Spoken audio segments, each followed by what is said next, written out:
Good evening, ladies and gentlemen, and welcome to Scary Stories by the Campfire. We are your counselors tonight, Jeremy. And Jason. And before we get talking about a new beginning, we still got to finish talking about part four. Because as anybody watching on Twitch can see, I am back at home. I'm not sitting in a parking lot going out of the back of my car. Um, so now we can continue our conversation, and I don't have to worry about my computer dying. Uh, and I think the last thing Jason was about to bring up was how Tommy Jarvis's puppets that he was making looked better than the Child's Play animatronics. So if you want to Yeah, kick that off again, Jason. yeah, yeah. Ooh, didn't do any prep work before popping up here to see exactly what we were last discussing because it was last week was fun. Um, we were Jeremy was out and about, and if you guys didn't see it or if you're new to the channel, we did have some technical difficulties. But it was a fun little experience getting to kind of be out there in the elements. Jeremy was as he was traveling, so we know that um, this show is going to keep running if Jeremy's out and about. But so, I think Jeremy said we were leaving off with Tommy Jarvis's masks and his animatronics. Yeah, there was a scene. Remember, we're in part four at the moment. We're going to add a couple extra minutes so we can finish that off. But in part four, Tommy Jarvis, when we are introduced to him, he's wearing these masks, and he does actually show the character Rob. He shows him this hand puppet thing that he has. It's got like functioning eyes, moving mouth, and I just got to looking at that. I'm going, wow, this kid has better animatronic skills, animatronic skills, than some of the Child's Play movies did. I mean, the Child's Play movies have gotten better over time, but you're thinking like, what is this, 80 something? I can't remember exactly what year part four came out. Well, part five came out in '85, so it's about '84. 84. Yeah, so I mean, I don't know which Chucky movie they were on at the time, if they were even doing Chucky movies at that point in time, Child's Play. Um, but yeah, oh my God, it was like that was some impressive uh, that was some impressive stuff. The animatronic head thing. It just blew my mind. I was like, "Are you serious right now?" It really did. Like he picked it up and it was like moving back and forth. Like he had the eyes going back and forth and he had the mouth moving around, and it's just like, dude, Tommy was like what, 8, 9 years old in that entire movie? Like, how is it that this little kid could create this from just stuff he found in his bedroom? That's the best part. It's from stuff he found in his bedroom, or even Yeah, he stuff that he may have bought from the town. But like, this is '83. You're not ordering parts from Amazon.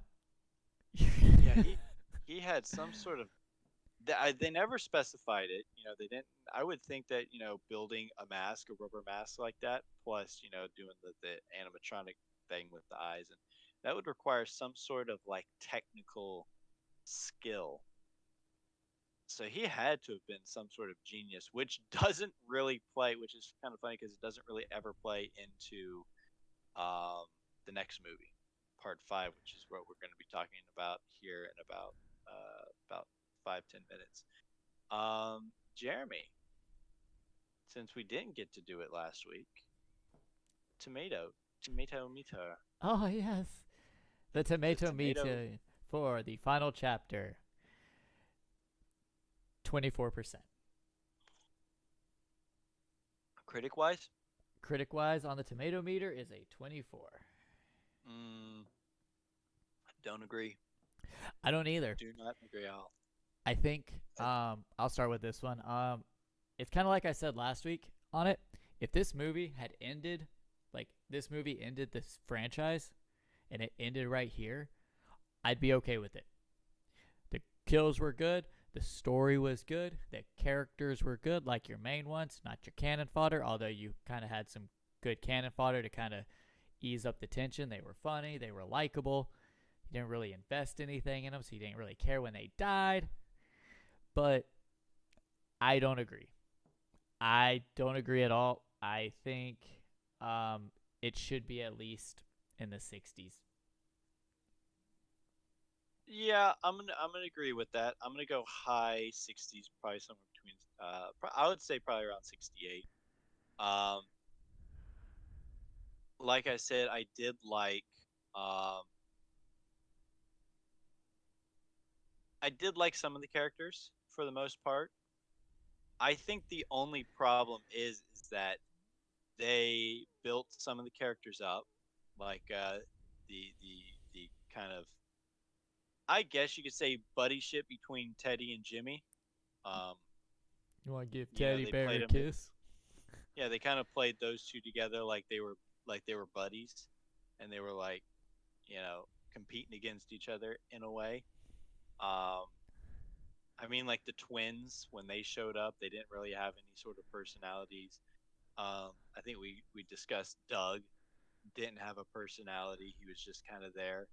Um, I mean, Corey Feldman's character, Tommy Jarvis, a young Tommy. Uh, him and his sister were kind of standout characters. The mom was okay. I mean, she didn't get a whole lot of, you know, and having Rob there is kind of like, oh. Look, I mean, I know he did have that wonderful death scene where he's like, "Oh, he's killing me. He's killing me. Ronnie's killing me." But I think his I think overall his character was kind of a letdown. It was like they had this, I wouldn't call him a legacy character, but he was like, "Hey, I'm out here looking for the guy who killed my sister," you know, because I think she was the one that was killed in part 2, I think. I think it was part 2. yeah, I believe so. The one with the one with the double spear. Was it the double Yes. spear? Yeah. Um, yeah, so he's like, he knows his sister's dead. So he's gone out there to try to find the guy who killed her, and he just ends up dead. And it's not even like he put up a fight or anything. He went to the basement and was killed.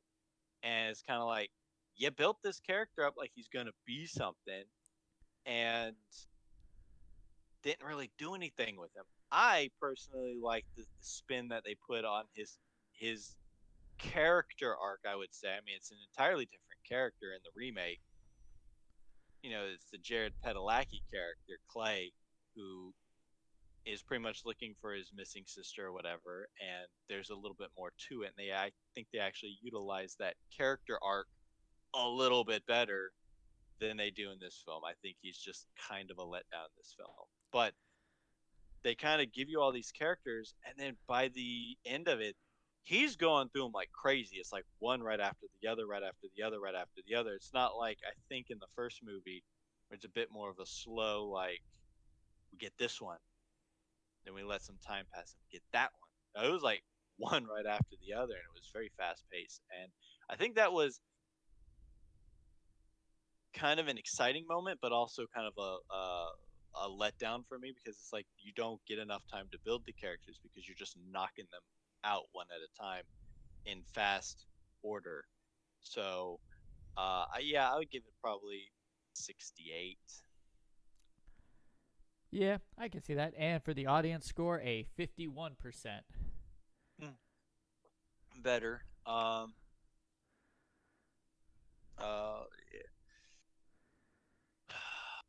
Audience wise,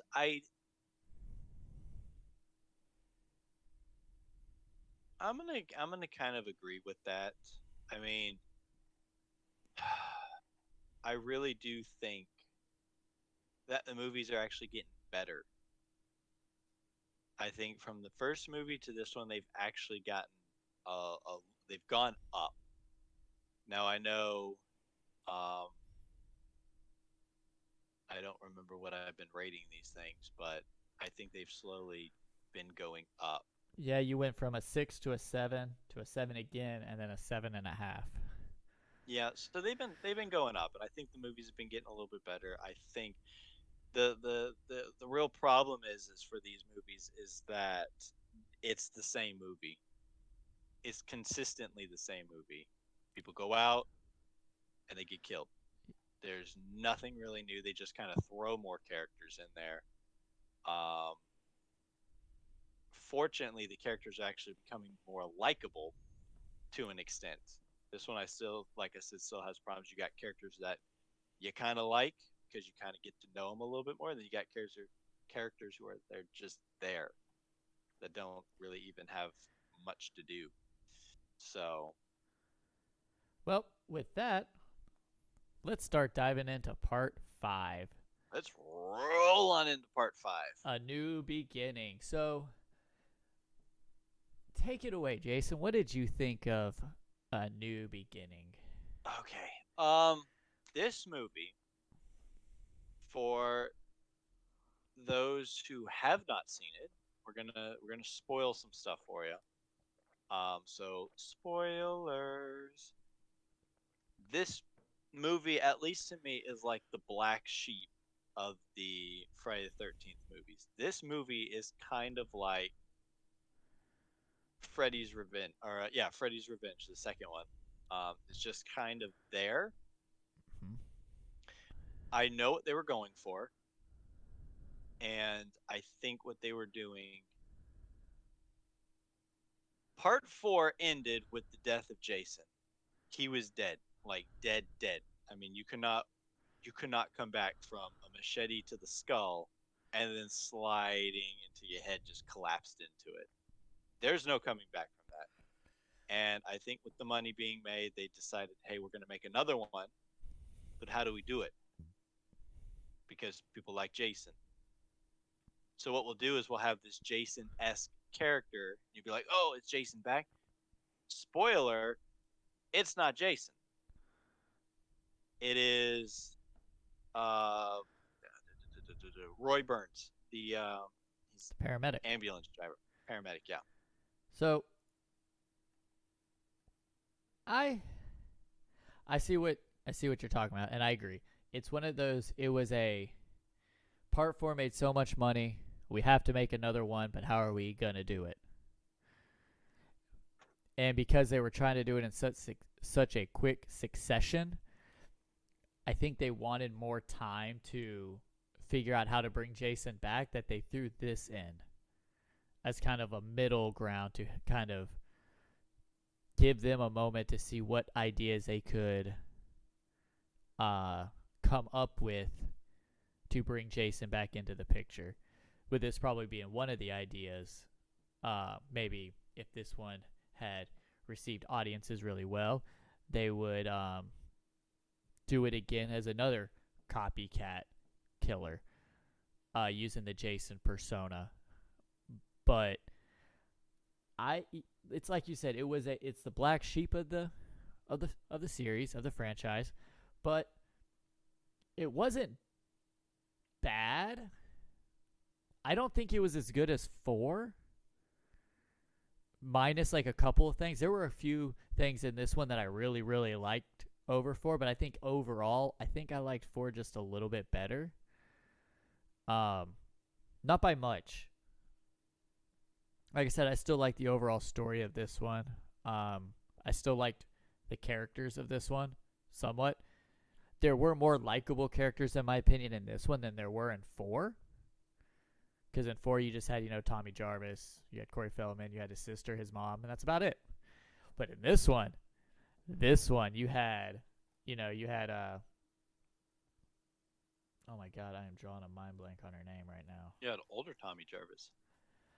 Yeah, Buff Tommy Jarvis. yeah, you had older Tommy Jarvis. You had Pam, who was the Who counselor, was the the help. final girl counselor. Yep. You had her. You had Reggie, Reckless Oh, Reggie.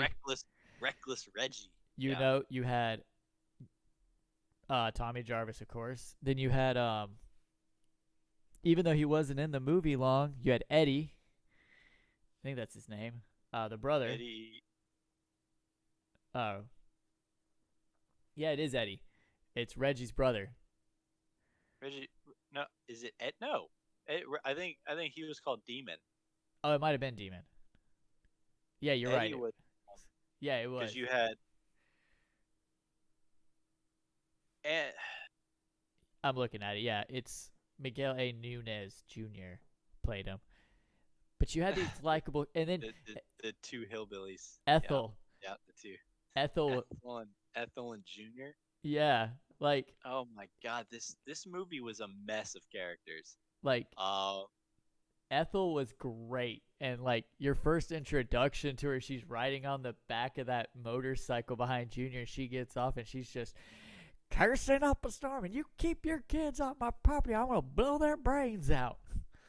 yeah, I think she did most of that, kind of just like adding in all that extra stuff. I think she was just over the top for the sake of being over the top. Yeah, I'm gonna say going back and rewatching this movie on Monday, I did actually enjoy this movie more than I thought I was. Um, I did do that too. I did that as well. I knew once you get to like four, I think the way that I was picturing how the series was gonna go was gonna be one, and you go up to four, and then you dip with this one, and you go back up to six. But I think this one actually makes like the plateau. Like I actually enjoyed this as much as I liked the other one, and it's probably because the characters are a lot more likable, and there's a little bit of comedy spread in there, which we're gonna get a lot more comedy in the next one. But um, I think the problem with this one is that a part of it just doesn't make any sort of sense, like at all. And I'll, I'll explain why once we kind of get to the plot breakdown. But um, yeah, I mean, this one was about as good as four. I liked kind of the idea that they had a copycat Jason, which I guess fans didn't really like because that's pretty much why they brought Jason back in the next movie, zombie-ish Jason. But Well, let's dive into that plot. So you have Tommy Jarvis heading to this halfway house, basically, and it's funny to see, this. You see at the beginning of the movie, you have the Corey Feldman dream reenactment where he goes to the grave, Jason comes out, so on and so forth. And then you cut to this Tommy Jarvis, who, um, the guy who plays him is his name is John Shepard, and he's so bulky. Like, good night, man. He's just like this. It's like he went to the gym every day since he's been 12 and was like, oh, I'm the brawny man. I'm going to do it. But then he doesn't talk any. yeah, he has very few lines in it. I think it deals with the. I know at the end of four they had that kind of like little ending bit where they made it look like Tommy was going to become like a new Jason. And then it kind of leads into this one where he's going to the halfway house or whatnot, and he's going out there with all the other quote unquote troubled youths and stuff like that. And Troubled what, Jason? youths? Oh, I thought you said Utes. No, not youths. Youths. And he gets out there, and he's having these kind of traumatic, this post traumatic stress from from the Jason. He's kind of seeing them and whatnot.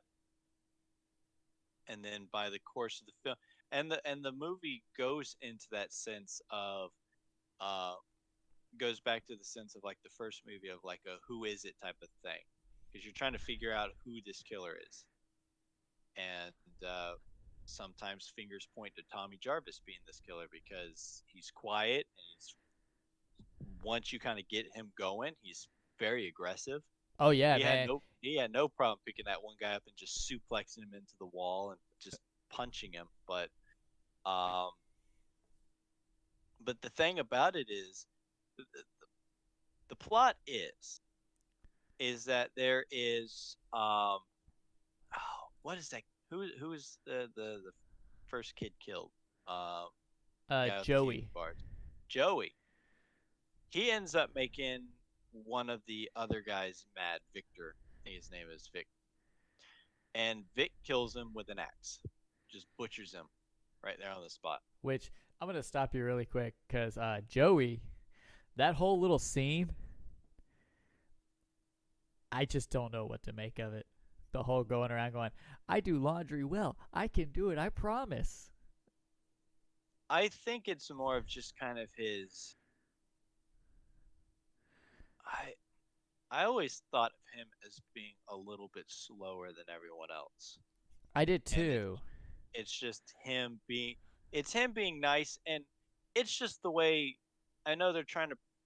These youths are they're played by older actors. They're trying to go. I don't know. They're trying to go for college kids or something. They just seem like they're older. But I know what they're conveying across is that this Joey is just this character who wants to be helpful, and he just doesn't get it right.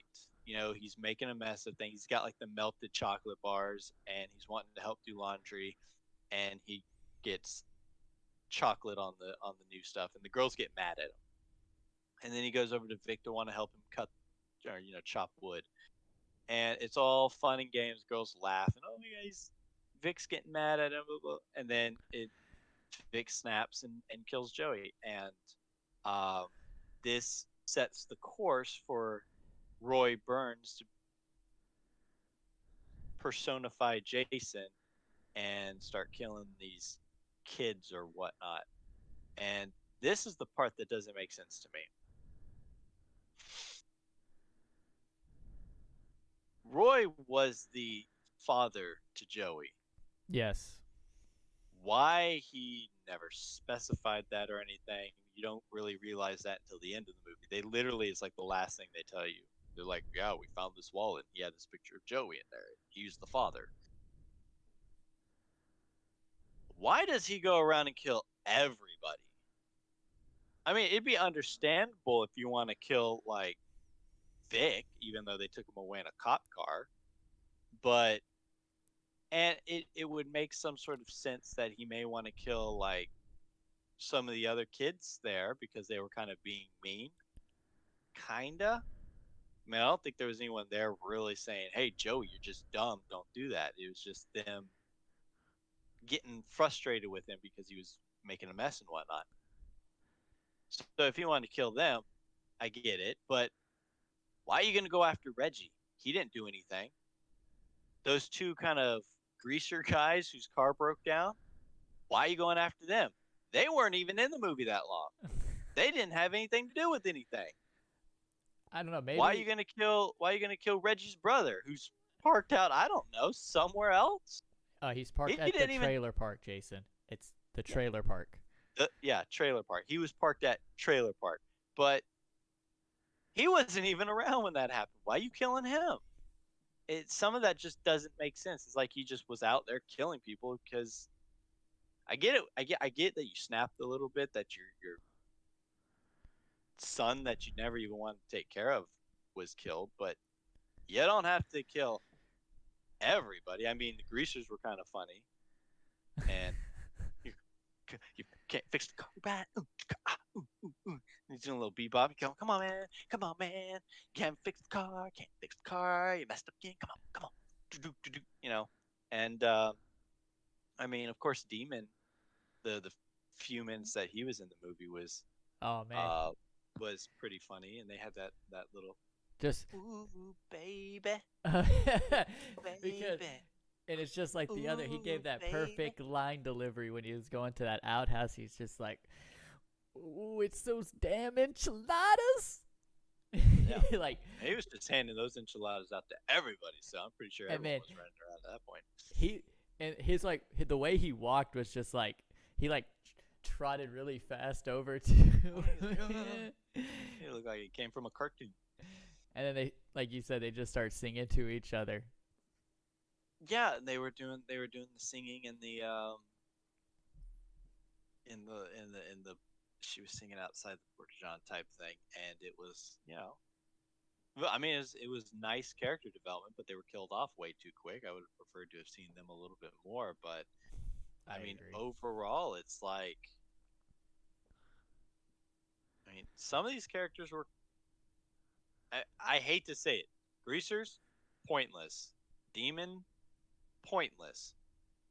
They didn't contribute anything to the movie except for a higher body count, which is probably why they were added in there. But I mean, I don't know, a lot of kills were done kind of off screen. And it's funny that you Uh, bring that up. And these were a couple of the things that I was reading about this movie. So two part. Tommy's opening dream was actually wrote differently originally. It was supposed to lead into Tommy becoming the new Jason killer. That was their original idea. But because they couldn't get Corey Feldman to come back, they had to do that once shoot, and it kind of changed the plans for it. But so 1 month prior to this film's release in the U.S., the MPAA demanded that 16 scenes featuring sex or graphic violence had to be edited in order to merit an R rating instead of an X. The film ultimately required 9 trips to the MPAA before finally being granted an R rating. 9 trips to the MPAA. And it sucks because the way the kills were done in this movie, they would have been great to watch with practical effects. Like the belt around the tree. Actually, have a picture of that. The belt around the tree, around his eyes. Like, this is as far as you got. Um, but then, like, um, his girlfriend, Tina, who is played by Deborah Voorhees, believe it or not. okay. Where he puts the hedge clippers into her eyes. And you get to see the aftermath, but you don't get to see it actually happen. Like little things like that, like 9 trips to the MPAA. Yeah, I that was what I was noticing throughout the film was that yeah, you kind of got to see like the gory aftermath, but you never got to see the action like when Joey gets hacked in the back with the axe off screen. You just kind of see his face, and that was it. The hedge clippers thing you said off screen. Um, I mean, yeah, the belt scene was kind of graphic, but you're not really seeing anything that's kind of extreme. I mean, Matt's death.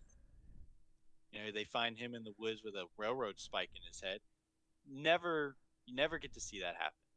You get to see Reggie's dad or Grandpa. grandfather uh, with his eyes missing. Never get to see it happen. Um, Violet, he hoists her up and kind of stabs her in the stomach or whatever. I actually thought he was gonna pull a Michael Myers for some reason and like pin her to the wall. I don't know why, but that's what I was thinking when I watched Nah, that scene. I knew it wouldn't Jason happen, but it was no, just Jason has just funny. pile those bodies up in the corner. That's all he does. He doesn't. Jason is different from Michael because he doesn't appreciate art. He's just there to do a job. Michael is like the sophisticated killer. He like kills people, sticks them up on walls, or places tombstones at their heads. There's some sort of work to it. He's like, yes, I like that. Jason's just like, well, you're dead. You go on the pile, and those just got bodies in a corner somewhere. So another interesting fun fact. Let's talk, and it's about old Mr. Tommy Jarvis here. Oh, Without counting the laughing or yelling that he does. So just yelling or laughing. Take a guess at how many words Tommy says in the entire movie. 15. And counselors, if y'all want to take some guesses too, before I give the answer, feel free to take some in. I'll give y'all a couple minutes. Yeah, let's give him about 5 or 6 minutes. So I'm gonna go with probably 15. It seemed pretty low. 15. I'm gonna go with 15. Yeah, so we're not counting any screaming or yelling, but Buck Hunter, Clayton says 21. Um he that suplex, but like you're saying, the suplex scene, that was great. And I thought, like, when Jason came after him in the barn, like, I would been like, oh yeah, watching this movie for the first time, I knew it wouldn't happen because I've seen it, but the first time watching it, you'd be like, oh man, we about to have this epic showdown between Jason and Tommy Jarvis. And then he just kind of stands there and stares at him. And then he gets like, Yeah, and then Jason picks like the worst time in his entire killing career to not make a killing blow on the literal guy who's handing you a death on a silver platter. yeah, he didn't. You see like a lot of the violent tendencies from Tommy. You know, when the guy, one guy was making fun of him, poked him or pushed him or something, and he just grabbed the guy and threw him through a table and started punching him. Or when they were out at the trailer park, and no, he wasn't at the trailer park, was he? Something happened. He chased up someone. Oh, he beat up Junior. Junior Today, came Junior. he came rolling up. Um, Oh yeah. he came rolling up and was messing with him, and Tommy beat him up. Oh, that was a beat down. That wasn't like some little shindig of a fight. No, he beat the snot out of him because it Yeah, literally he, led Junior to drive back home, and for 3 to 5 minutes, drive in a circle around his ma's house, screaming at the top of his lungs while she's like, "Get off that bike! I'm making stew." yeah, he drove up on the porch a couple times. I think they kept doing the same scene over and over, just driving around. But yeah, you would think that would lead to some sort of crazy confrontation, and it didn't. Tommy in this movie, with everything that was built up, was a letdown in the end. I don't even. I don't. Did he even? Oh yeah. He. I mean, he did technically kill Roy in this one, or the Jason killer, because he lopped his hand off and had him fall into the spiked tractor thing down there. But I mean, he pretty much just froze and took a shot to the chest, and that was about it. He went down like a little girl. But So, Raven said 5 words. You said 15. Clayton says I 21. said, okay, So Clayton is the closest. He said 24 words the entire movie. 24. Oh, good job. We need to get that guy. I don't know. And Give him a shout out or something. and apparently Clayton says that Ethel, old lady Ethel here, I got a picture for it. Old lady Ethel here, that's a good one right there. Um, she definitely added her secret ingredient to that pot of stew. But you know what just occurred to me though, and it literally just dawned on me right now. That weird dude who went to her house and was, she's like, he's like talking about needing food, wanting food, and she was like, go clean the chicken poop out of the coop, and then I'll fill your stomach. And I'm like, okay, weird, creepy, weird guy that just walks up to somebody's house, Asking for food. and then he proceeds to go, Peeping Tom. Yeah, another entirely useless character. He I don't showed even. up. He didn't do anything. Showed up wanting food. Ethel said, "You clean my coop, you get food," and like the next scene you see him and he's peering in on the naked Tina, who spent a lot of time naked. It was like shots of her naked, trees. Shots of her naked, trees. And then he was killed by Jason, and then Tina right after that was killed. So Well, funny story about Mrs. Deborah Voorhees.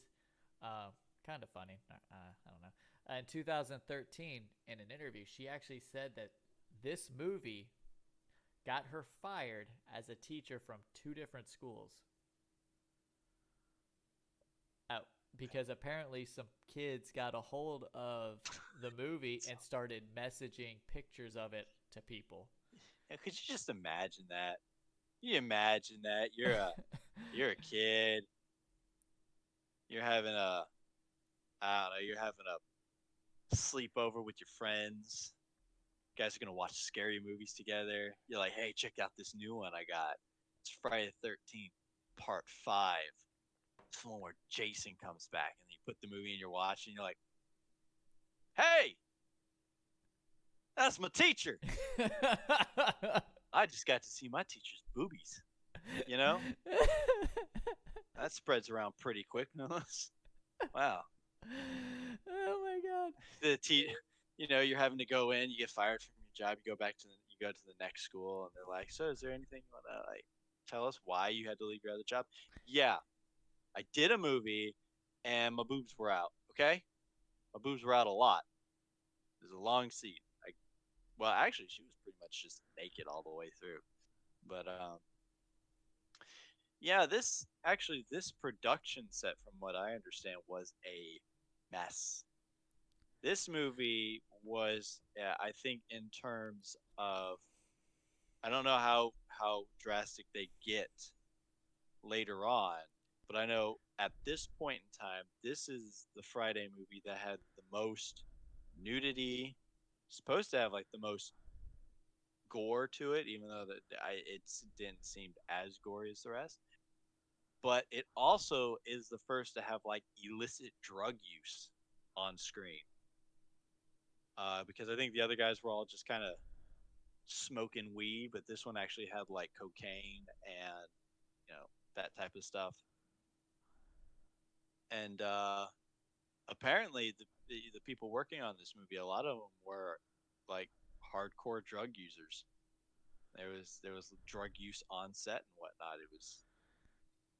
I think it was just kind of not the best place to be working, and that's probably why.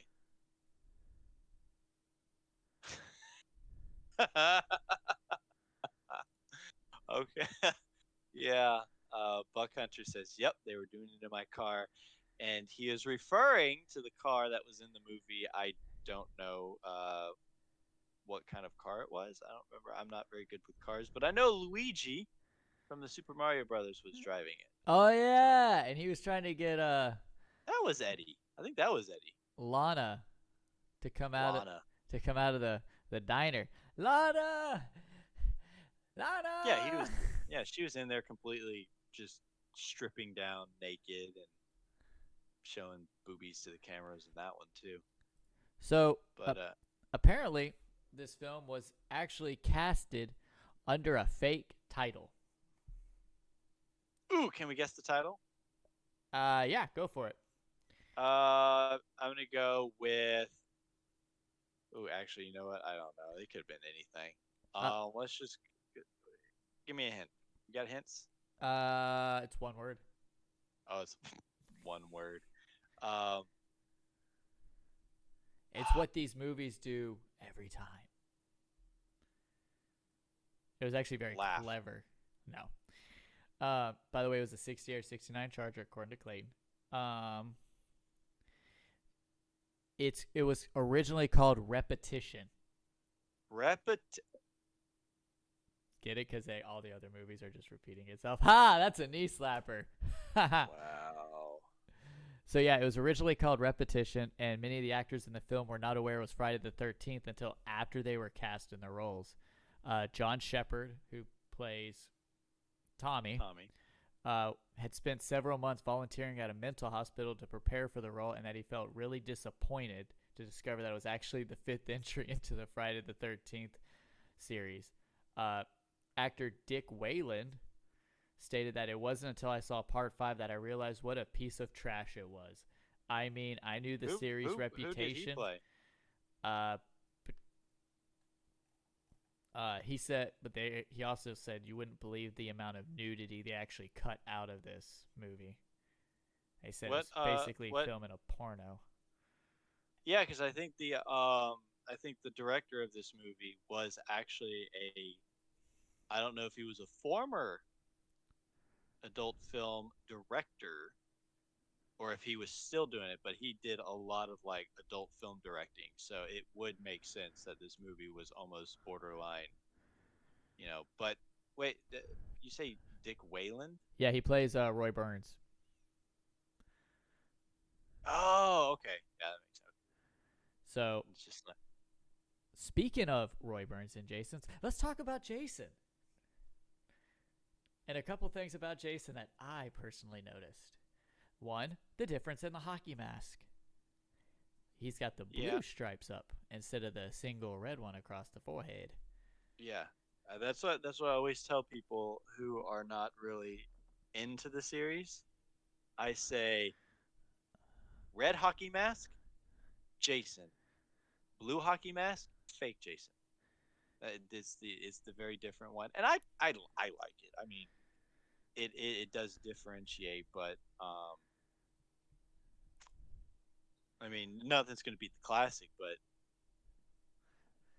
it's still just kind of a nice little tribute. So here's my thing.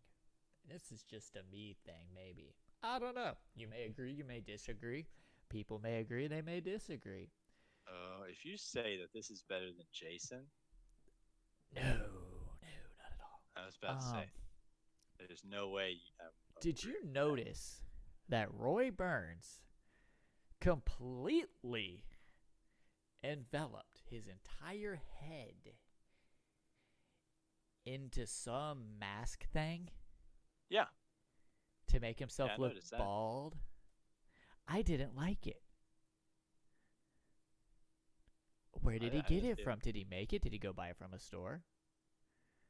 Is there like a mask shop somewhere around there that like makes all size fits all masks that cover your entire head? It's probably I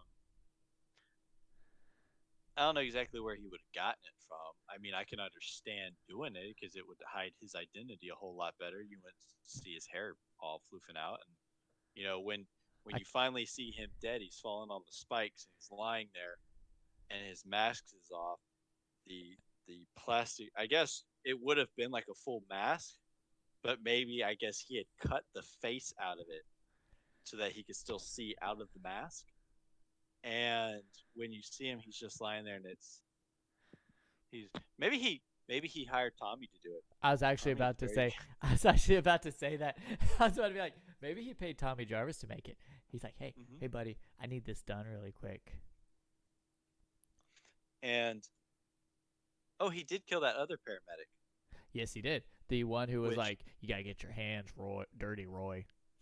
Yeah, and he was just like making fun of the dead Joey. He was just like, yeah, it's just typical, blah blah blah. It's like, oh, come on, you can't. Even if you've seen this stuff day to day, yeah, you gotta have some sort of decent bed mannerism. But so then, one thing I did like about it is you can definitely tell that this Jason is human. He took a beating. He took a chainsaw to the arm at one point. He took a stab to the leg. I'm going to say he might have been a little bit tougher than Jason because he was taking them shots and he wasn't saying nothing. Oh, dude. He didn't make a grunt, not a groan. He got like stabbed in his leg, and all you see is... And all I can think about is like him in the hockey mask going, don't say anything, don't say anything. It'll give the illusion away. Don't say anything. This hurts though. hurts like a some bitch. It's in my bone. Um, yeah, I mean, and it ended up in a barn again. Repetition. Funny, isn't it? Yeah, Repetition. repetition. So, But fun fact for you before we keep going. And everybody might get a kick out of this. This is the first movie in the entire series so far that has called him Jason Voorhees. is it really? The first time he has ever been called by his full name. Every other movie, he's been known as Jason,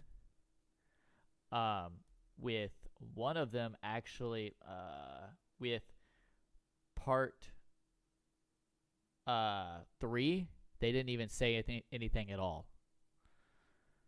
In part 2, he's referred to as Jason in the camp when they're at the fire, right?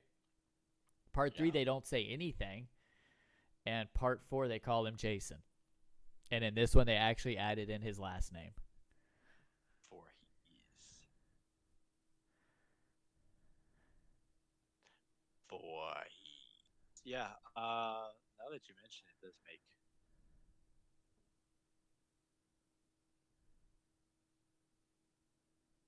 Crazy. It's really crazy. So, one person we haven't talked about is our final showgirl, Melanie Kinnaman as Pam. Oddly enough, the final showgirl is Pam. Yes. And you had an Kinda. actress named Voorhees. That's a really odd coincidence, but we're gonna move right along there. What did you think of her? I thought she was all right. I mean,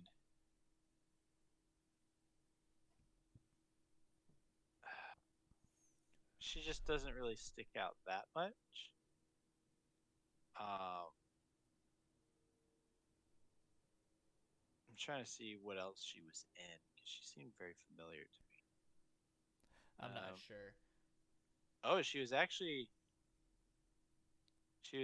going to reprise her role in the next movie, Jason Lives, but I guess because Paramount changed the concept of the sequel and the character was written out.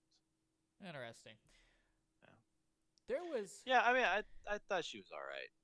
You know, probably not one of my favorites, but that's once again the problem with these characters is that they don't. A lot of them just don't stick.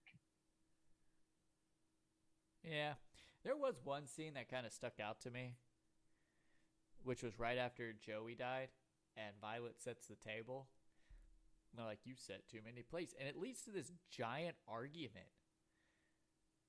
because she set 2 extra plates for Joey and Vic,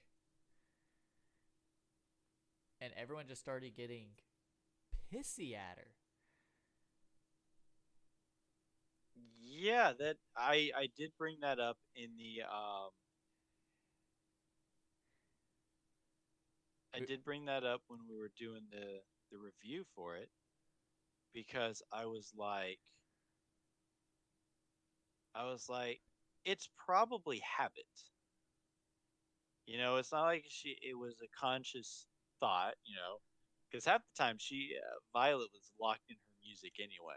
She had her headphones on or she was dancing up in a room listening to her music. So about 9 times out of 10, she was probably dealing with music. So her responsibility was to go and set the table, and she probably had her headphones in, and she's just putting them out, and then they're like, "Hey, you set too many plates." And she's like, "What?" And they're like, "You set too many plates. You can't set plates for dead people. They're not gonna be joining us." And it's like, dude, back off, bro. I'm like, at least have a little bit of respect. It's fine. It's not gonna tear down the walls of conformity or whatever. It's okay to have 2 extra plates. Maybe not for Vic because he was kind of up, but I mean, at least for Joey, it's kind of for remembrance, man. We really miss Joey sitting here. You don't have to beat her up about it, but oh, This those one did yes, have good music though. yeah. I mean, most of it came from whatever Violet was listening to, and I think we actually ended up looking up that one song that she was dancing to Pseudo when she was visions, killed. It was what His Eyes by like pseudo visions or something. Pseudo Echo. Pseudo It echo. is, That's what it was. yeah. Um. Yeah, I mean, it was interesting. I haven't listened to the entirety of the song. I literally went and found it when we were talking about Monday. But I am never gonna. The best song used in a Friday the 13th movie so far will still be "Love Is a Lie" by Lion, which was dubbed in on the final version during Crispin Glover's dance in the last movie we watched. That is always going to be the best. I don't know, Jason. You know what's coming up next. I mean, we got the next one. Why? You know what song's in the next one. Oh, well, is it actually in the movie or did they just use this kind of like after credits? Because if it's like a song used during the credits, I don't really count it as being in the movie. They have to actually use it within the context of the movie. It's in the movie. It's on the soundtrack.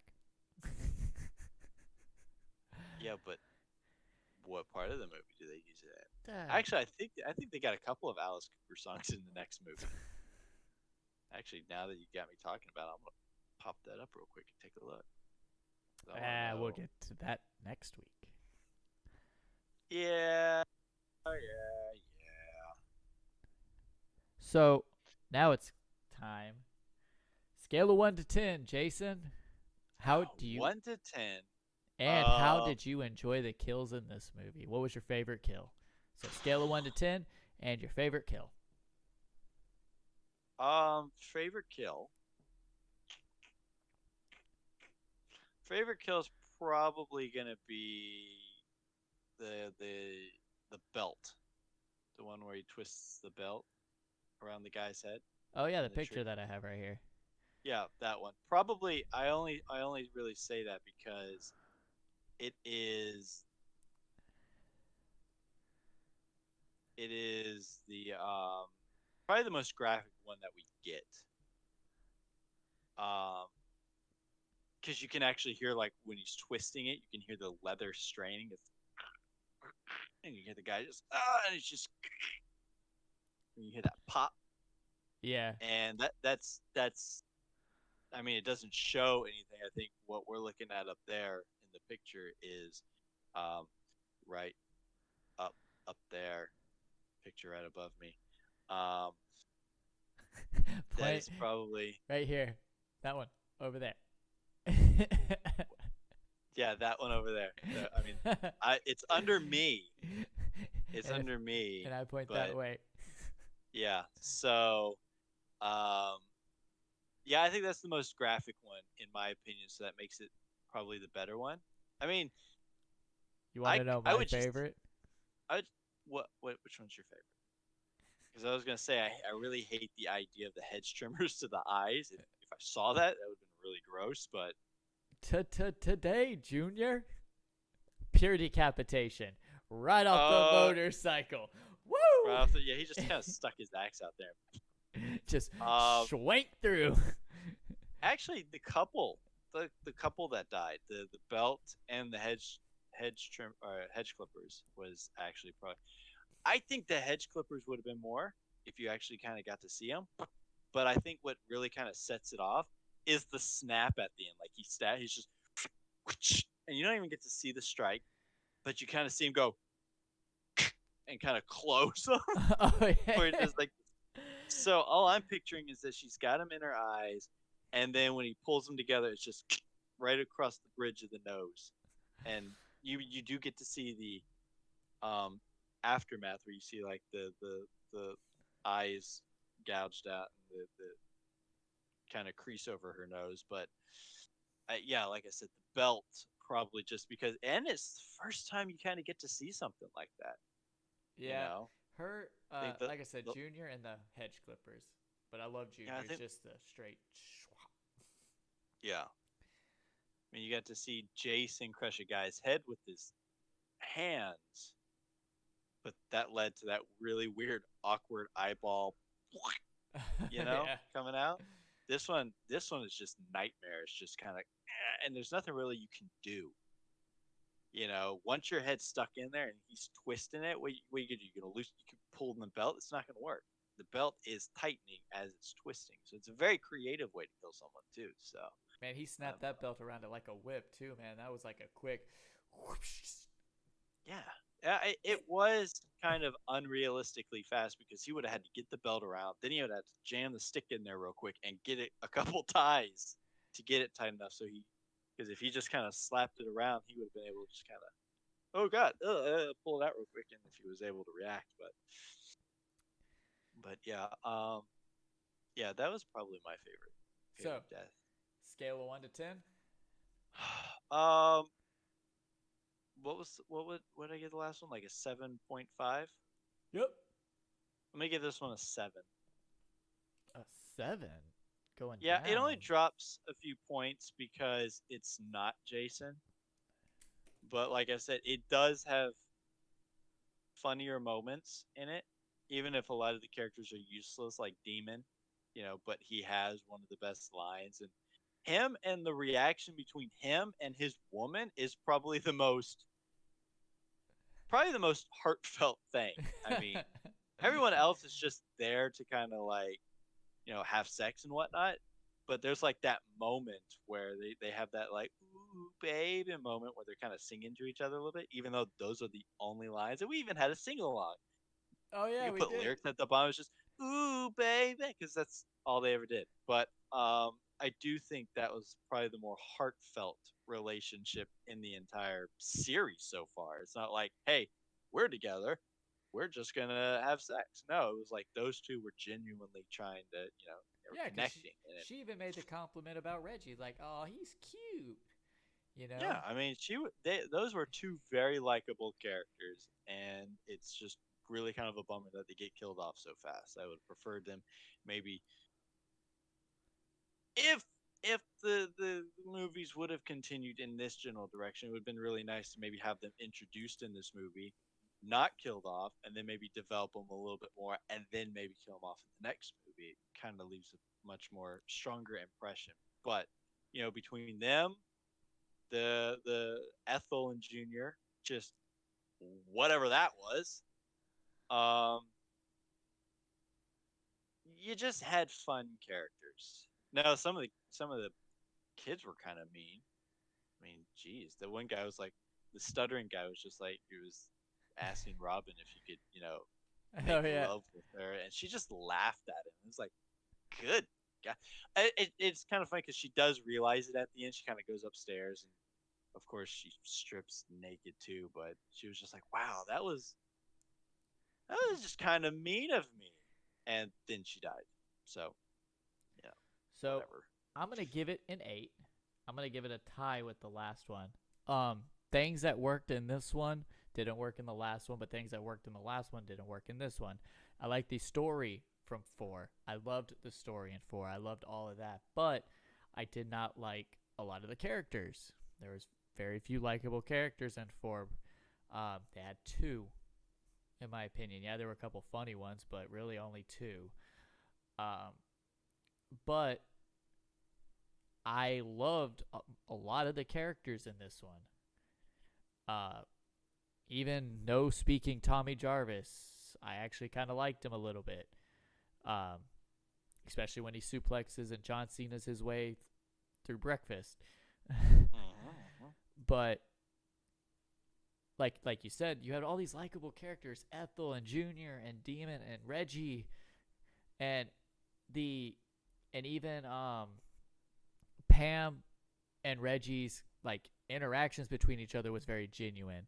Like she genuinely Mm-hmm. cared about him and stuff like that. And like there was a lot more connection between some of the characters in this one than there was in the past ones, and that's why I keep it a little bit higher because you had those connections between Reggie and Pam, Ethelyn Jr., you know, Demon Reggie and Yeah, Reggie and his brother. That Reggie was and his just brother. really. Like he talked about him early on and talked about how um, he wants to go see him, but his grandpa doesn't want him to. You know, Reggie gives him, or Demon gives him that ring, and he's like, "Oh man, can I have that one too?" You know, just brotherly bonding. And Clayton is like, "Yeah, all the likable and dead characters." Yeah, pretty much all the likable characters are dead in this one, and quite frankly, I think Roy Burns as a character. I mean, they didn't give him any real character development. It was paramedic shows up, people start dying, come to find out it's him, and it's because his son died. I don't think he was a terrible, villain. I think the problem with it is it was supposed to be like a who done it type movie, so you're not really supposed to know who it is, but for the love of God, you know who it is when they pan on to Roy Burns and they hold the camera shot for like 3 minutes and he's just like Oh, staring at Joey. Yeah, and he's just staring and he's just got this kind of look on his face. You're like, oh no, that's the killer. yeah. I It know you want to try to point it at Tommy over here, but now that's you talking to me? No, what, Roy? Thought you were talking to me. No, we're not talking. Okay. Yeah. Well, then let's go to my favorite part, um, the Rotten Tomatoes. The tomato meter. And Wow. Deja vu. This bit is getting repetitive. Da da da. that's a da. knee slapper too. Um, Repetition. I will say Repetition. the one thing I did like about this movie too, and like the other ones, there wasn't a lot of CGI. Practical effects were really good. Yeah, they didn't. I don't think they used a whole lot of CGI. So, the tomato meter. Oh, this is gonna be low, guys. I know it. It's gonna be low. What do we say? The last one was like 24. This one's this 24. one's Yep. probably gonna be like this one's gonna be a 15. I know it. Ooh, you are so close. 16, 18. 18. Yeah, yeah. I knew this movie was gonna Three and bomb a because half.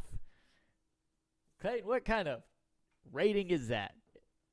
no, Three. I wouldn't doubt it. This movie was what kind of spoiled the barrel because I know the next movie is probably considered the best, at least one of the best in the series, but it didn't quote unquote perform as well because of this movie. This movie tanked so bad. It, but it's funny because it really didn't tank. Um, Well, yeah, I mean financially wise, it was it was a a box office success because they budgeted this movie. Hold on a second, I had it. They budgeted for 2.2 million. Opening weekend, it did just over 8 million, with almost 22 million worldwide for the entire time. yeah. So it made money. So in the financial sense, it was a success. Fans and critics didn't like it because of the story and probably characters and it not being Jason. Um, which in the long run, hurts the next movie. I think the next movie had a relatively no, I think it may have had a higher budget. No, not a higher budget than this one. Probably had a lower budget, but that's the problem with these things is you go from a good movie like four, and this movie comes out, and you're like, oh man, can't wait to see it, and then you spend all the money going to see it, and then you go, wow, that movie was terrible, and then they come out with another one, you're like, I don't want to go see that one because it's terrible, and you're actually missing out one of the best movies, which we will get to see next Monday, and it's gonna be fun because you can have all sorts of jokes in that one because that movie is a silly movie, and I do like the fact that Jason is not. It's Jason is the face of it now. We go from ooh, who could it be and who's next? It's like Jason's the star, putting Jason up front, and I do like that in the next one. So So, do you agree with the tomato meter? critic wise, I don't agree with an 18. I think it should be higher. I think it should be a 35. Maybe a little Critic bit wise, higher. Maybe a I mean, 40. I'm gonna go with at least 55. And then I, I'm audience I, score was a 26. 26. People did not like Roy Burns. Poor Roy. But I think it's a Yeah, combination of Roy and Tommy. yeah, I think it is out of 100%. Bug Hunter is asking if this is out of 100, and It is. yes, I think it's like 16% out of a or 18% out of 100%. Uh, yeah, I mean that's like having a Freddy Krueger movie and not having Freddy. Is I don't know. I Well, don't know. I liked Roy. I know. It's weird because I don't know if it's a play style thing because you got the Friday the 13th game. You got the Friday the 13th game, and the fun thing about it is that you get to play as the different Jasons from like one through, or no, two through what is it like seven or something like that, 7 or 8. I think se- they go. they I go think they through go all the way 7. up to 8. I don't think Oh, it's I don't just think Manhattan took place. so they just had okay, but it always seems like there's a lot of like Roy Burns players out there. Maybe it's Like they because do his play. powers are the best. I don't know what kind of powers does he have. He uses hedge clippers as a melee weapon. Now, me personally, I take old Tim the Toolman Jason. That's what we're getting It, into next week. that's yeah. Is Tim the He Tool gets Man Jason? Oh he my gets god! like it's like the tool belt looking thing going on. And oh, is that the first time we get Kane Hodder? Is this his first Jason or is he in the next one? Or part because we're going into Um, part 6. So is it part 6 or part 7 that he comes in? we're going into part 6, so I will look. But now on to we have a special announcement for this episode actually, cuz so next week we are doing part 6 like we talked about. Um Mm-hmm. I'm waiting to get final confirmation. But I'm hoping that we'll be able to have no, it's CJ Graham, Jason. Kane Hodder doesn't come into like 7, I think. Um we're hoping that we will be having our first guest star with us on next week's episode. Um, his name is Don Gregory. He is actually a now published horror author in Pensacola, Florida. I reached out to him, and he said he actually wanted to talk about this on Jason Lives because it's his favorite. So hopefully we can get him on here next week. Um, and First collab. our first collaboration. So I'm hoping he'll be able to jump on here with us and we can hear his opinion on it and on Jason and the Friday the 13th series as a whole. Um, but I'm super excited for it. Uh, as Yeah, I could open up the audience a little bit. Yep. So with that being said, our time is out here. Uh, Jason, you have anything else for the counselors tonight? No, I mean we. I say no, and then I start explaining stuff. We're actually, hoping this does expand. I know. Hopefully, by this time next week, we will have our first collaboration, and we are actually hoping to get a couple more in. And I know we're trying to expand into maybe not this upcoming year, but maybe the year after we start trying to do conventions. I know we got a convention here in town, uh, so we're gonna try to maybe get a table at that and try to spread the word around. Hopefully, we'll get a little uh, get a wider audience by that point. But Jeremy is always keeping in touch with me about our views and whatnot, and we are increasing. So thank you all for that. We are slowly growing, um, more and more. So people who are listening on third parties or watching the stream and whatnot, it's very very helpful, and we are happy that this is kind of taken off the way it is. Perfect. Well, everyone, stay safe. Keep each other safe. Y'all have a great night. And without further ado, it's time for the trailer for next week's movie, Jason. Movie Night Monday. Yay! Jason lives. Movie Night Monday. Y'all have a great night.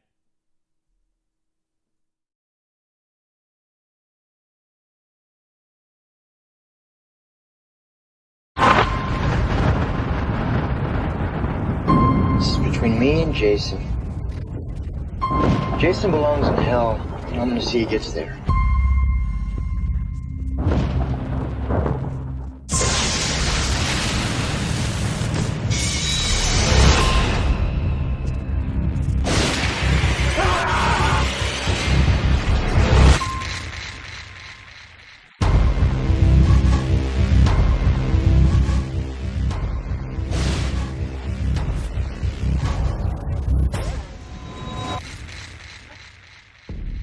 Jason's alive. We dug up his body. You gotta do something. No one in Forest Green wants to be reminded of what that maniac did here. That's why we changed the name.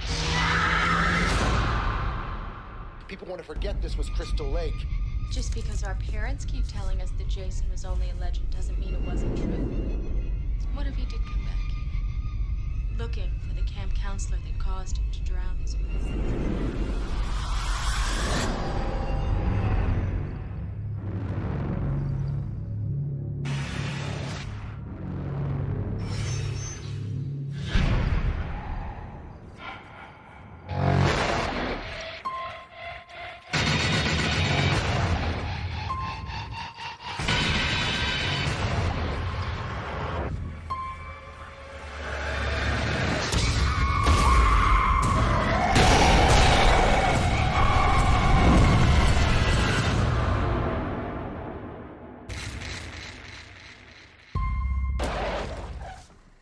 Darren, we better turn around.